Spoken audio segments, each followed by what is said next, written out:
There's a massive variety of trails here in Bentonville and also a big community of riders as well.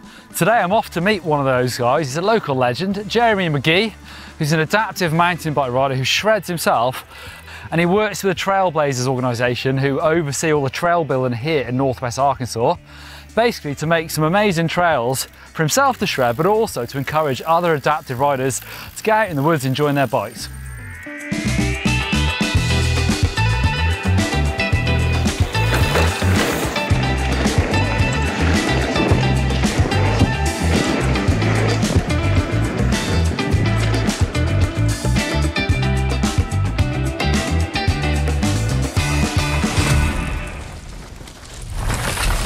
Most mountain bikers are familiar with the common trail rankings from blue to red to black to diamond, and so can choose to ride new trails and know what to expect and generally how hard they might be.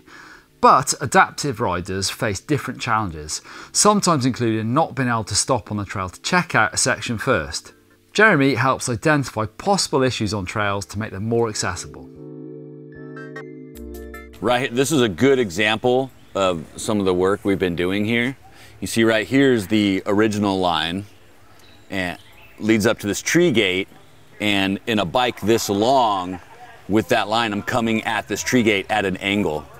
And you see the trees kind of grow apart, so I kind of have to ride up them a little bit with the width of this bike. This bike's kind of on the wider side of adaptive bikes. So what we did was create this alt line here, and it lines me up at a 90-degree angle so I can take on that tree gate no problem. Looks pretty tricky still. It's not bad. I mean, I guess maybe I've done it so many times it doesn't seem tricky anymore. Yeah. But I have flipped over on this before. It's happened. Yeah. Yeah.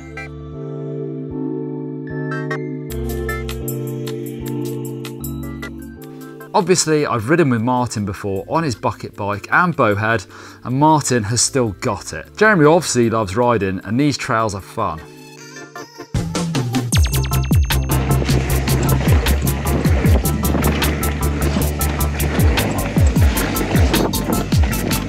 Yeah.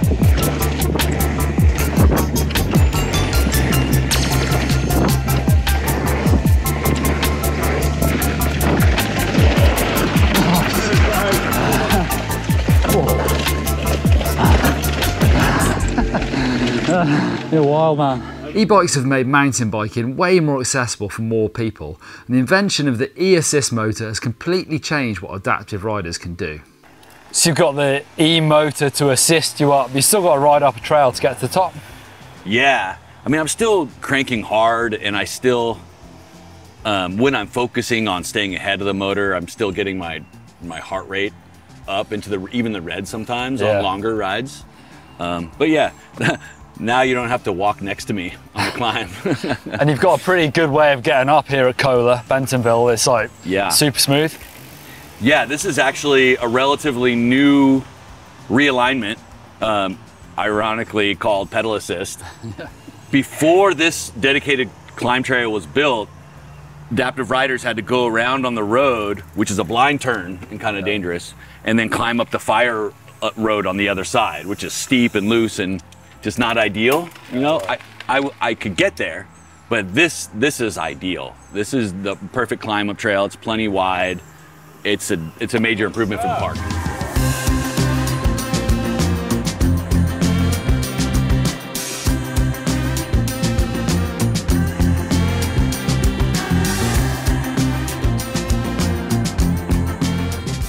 Right, so we're up at the hub at Soleil. We're going to ride Fireline Trail, which I've been super fun. Apparently this is like an AMTB certified trail. Yes, it is, but there's different levels of AMTB certification, the rating system. Yeah. If you look on Trail Fork, sometimes you'll see on the trail page, there'll be an adaptive section for information, and you'll see AMTB with a 1, 2, or 3 next to it. The rating system doesn't reinvent the wheel, it just answers one question. Do you need a support rider or not? Yeah. AMTB 1, most riders, because it's rated on a curve, most riders can ride it solo. AMTB 3 on the other end, most riders are going to need help. And then AMTB 2 is everything in the middle, that's a maybe. This trail is actually rated AMTB 2 because of one feature on it that's not rollable for adaptive riders. So anything that's going to be AMTB 1, everything you can roll it slow and be able to check it out. But this one berm fin feature you need speed for. Right, okay, so people obviously can't always roll down and just stop and check things out. They might have to roll through each time, and that's what you're saying, like on a 1 they can, but on a 2 it's not always that simple. Correct. Like a trail that's going to be rated AMTB 1, any big berm is going to have a flat section through the middle so they can roll it slow. Yeah. Is this place starting to become a venue for adaptive riders?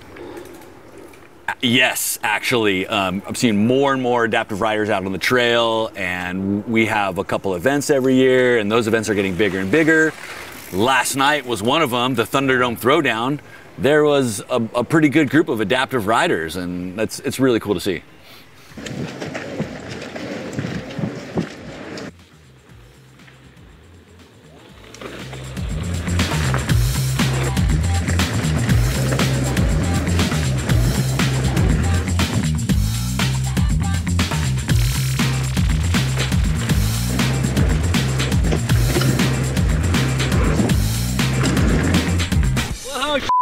Ooh. Woo! Okay. You okay? You good? Yeah. Well, speed is sometimes your friend, sometimes your foe. Jeremy sent it hard. But don't worry, he was fine, and such a pro, he insisted on continuing. Right, Jeremy, tell us about your bike and how it feels out on the trail. Yeah, this bike's interesting. People ask me why I choose this. Is it uncomfortable being in this position? And I don't really have a frame of reference because I wasn't a mountain biker before. This is all I've ever known. But what I like about this bike is it has a dedicated handlebar and a hand crank.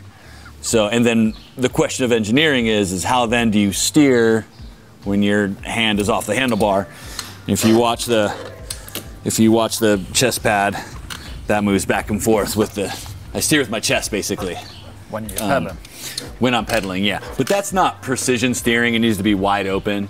I end up cranking with one arm and steering with the other quite a bit. So you find yourself here in Bentonville. Why is this place so good for adaptive riding? Oh, that's a great question. Well, one, there's wherever you are in town, there's trails nearby, across the street even in most cases. And a lot of the trails are adaptive friendly. And we've been working like for 2 years now on just identifying what we call the low hanging fruit, where you know there might just be 1 or 2 spots on a trail that might be a pitch point or an issue for adaptive riders. And we've worked for the past couple years on identifying all those spots so to open up maximum mileage for adaptive riders. And is there a community of riders here? Yeah, there's a small handful of adaptive riders in town, and all great people. We get together and ride once in a while. We were all at the Thunderdome Throwdown last night. That was super fun. So when I've been riding with Martin in the past, like there's a level of independence that comes with certain bikes like that he rides now, whereas on the bucket bike he needed people. Mm-hmm. And I guess part of that plays to like where you ride as well. It feels here as a sort of place where adaptive riders can go out and be independent and ride trails. Yeah, I feel really safe riding here. You know, it happens. I've had situations where I've flipped over, you know, and I'm riding by myself. Because you're so close to, you know, downtown and the community, someone always comes by, you know, and I've always been okay, yeah. And what do you think is the future of adaptive bikes and trails? The equipment is getting better and better and better, and really quickly. I think in the future, adaptive bikes will be so capable that they'll be able to ride anything a two-wheel bike can ride. Maybe adaptive bikes will be 2 wheels, you know, with some new technology or something. But I feel the future, you know, I've been riding adaptive bikes for 2 decades, and I've watched the progression, and it is so cool how far they've come and how capable of machines. And then imagine in 2 more decades what they'll be like, you know? And would you have any advice for someone who maybe saw this video and maybe had an injury and would like to get riding?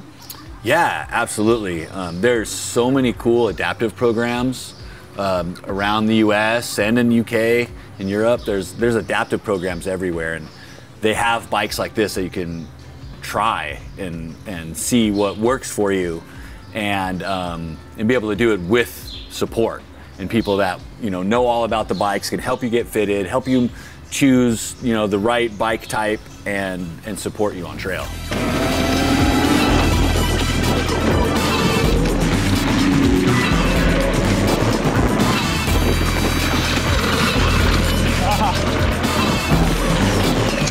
My favorite part. I love that.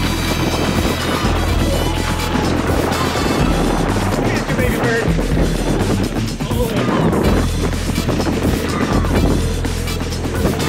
Nice. It's been really cool hanging out with Jeremy. He's a good dude and a tough guy, and he is one important person of many trying to get more people enjoying bikes and trails. And advice for hitting big jumps on these things? Well, that wasn't a big jump even. That was just a small jump. And yeah, smoother is faster. And not clearing the jump. Yeah, that was complete operator error. I was going way too fast. Way too fast. Well, man, thanks, Jeremy. It's super fun riding with you. And yeah, if people watching this are inspired, then leave some comments down below. We'll try and get Martin involved as well. We'll try and answer some of your questions.